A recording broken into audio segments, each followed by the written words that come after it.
Hi friends, இப்போ நான் வந்து என்னுடைய லைஃப்பில் நடந்த ஒரு சில மிராக்கிள்ஸ் பற்றி சொல்ல போகிறேன். என்னுடைய ஸ்பிரிச்சுவல் ஜேர்னியை பற்றி சொல்ல போகிறேன். பிகாஸ் என்ன ஒரு புக் எழுத சொல்லியிருந்தாங்க. எனக்கு புக் எழுதுறது ரொம்ப கஷ்டமாக இருக்கிறதுனால நான் வந்து ஒரு வீடியோவாக போட்டு என்னுடைய லைஃப்பில் நடந்த மிராக்கிள்ஸ், ஸ்பிரிச்சுவல் மிராக்கிள்ஸை பற்றி நான் சொல்ல போகிறேன். என்னென்னா, எனக்கு வந்து 10th ஸ்டாண்டர்ட் படிக்கும்போதே இறைவனுடைய காட்சி எனக்கு கிடச்சிது. எனக்கு பைபிள் தான் முதல் குருவாக இருந்தது. பைபிளில் இருந்த அந்த 10 கட்டளையும் நான் ரொம்ப லைஃப்பில் வந்து அதை ஃபாலோ பண்ணணும். நான் ட்ரை பண்ணிகிட்டே இருந்தேன். பர்ஃபெக்டாக இருக்கணும்னு அவசியம் இல்லை, பட் ஆனால் அதை பிரின்சிபலாக எடுத்துக்கிட்டு நான் அதை ப்ராக்டிஸ் பண்ணிகிட்டே இருந்தேன். அண்ட் இறைவனுடைய ஒரு ஹாஸ்டலில் இறைவன் நாமத்தை சொல்கிறது, ஜெபிக்கிறது, இதில் நான் வந்து கிறிஸ்டியானிட்டிலேயே நான் வந்து இருந்தேன். அப்போது எனக்கு என்ன கிடச்சிதுன்னா, ஒரு நாள் வந்து நான் இறைவனை கண்டிப்பாக நான் பார்க்கணும், அவர்கிட்ட நான் காலைலேருந்து ஈவினிங் வரைக்கும் நான் வந்து உங்களை பார்க்கணும் சொல்லிகிட்டே இருந்தேன். சாப்பாடு கூட சாப்பிடல. எனக்கு அழுது நான் வேண்டிங்க நான் உங்களை நான் பார்க்கணுன்ட்டு.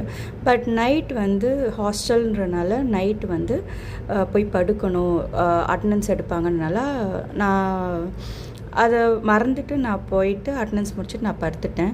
ஆனால் அன்றைக்கி நைட்டு நான் வந்து 1 மணிக்கு மேலே எனக்கு வந்து இறைவனோட காட்சி எனக்கு கிடச்சிது. அது எப்படின்னா, நிலாவை விட கொஞ்சம் பெருசான ஒரு வட்டம், அது கோல்டு அண்ட் ஒயிட் கலர், ஒரு எல்லோ கோல்டு, ஒரு மாதிரி அழகான ஒரு ஜொலிப்பாக ஒரு ரவுண்டாக எனக்கு வந்து ஒரு காட்சி கிடச்சிது. அது வந்து எனக்கு ரொம்ப சந்தோஷமாக இருந்தது, ஒரு திருப்தியை கொடுத்தது. ஓகே, நான் இறைவனை எனக்கு வந்து காட்சி கொடுத்துட்டாருன்னுட்டு அதை நான் யார்கிட்டையுமே டிஸ்கஸ் பண்ணல. பட் ஆனால் என்னுடைய ஆத்மாவுக்கு வந்து அது ஒரு பலத்தை கொடுத்தது.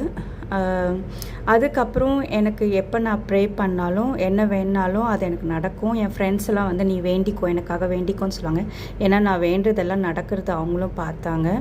ஸோ அந்த மாதிரி தான் இருந்தது. ஆனால் அதுக்கப்புறம் என்ன ஆச்சுன்னா, எனக்கு வந்து இறைவன்கிட்டே நான் சொல்ல ஆரம்பிச்சிட்டேன், நீங்கள் என்னை சோதனைக்குங்க. இது வந்து ஈகோவாக நான் சொல்லலை, பட் என் மேலே இந்த கான்ஃபிடென்ட், நான் வந்து இறைவனை ரொம்ப நம்பினேன், நான் இறைவனை நான் ரொம்ப புரிஞ்சுக்கினேன், நான் இறைவனுடைய ரொம்ப கலந்துட்டேன்ற நம்பிக்கையில் நான் வந்து இறைவன்கிட்ட என்னை நீங்கள் சோதிங்க சொன்னேன். அதுலேருந்து தான் என்னுடைய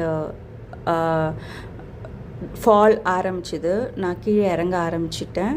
அதுக்கப்புறம் நான் மாயையில், உலக மாயையில் வந்து நான் ரொம்ப அதுக்குள்ளே சிக்கிக்கிட்டேன். ஸோ அதுக்கப்புறம் மறுபடியும் எப்படின்றத அடுத்த ஷார்ட் வீடியோவில் நான் சொல்கிறேன், எப்படி வெளியில் வந்தேன் ஆன்மீகத்துக்குன்றது. நன்றி, தேங்க்யூ.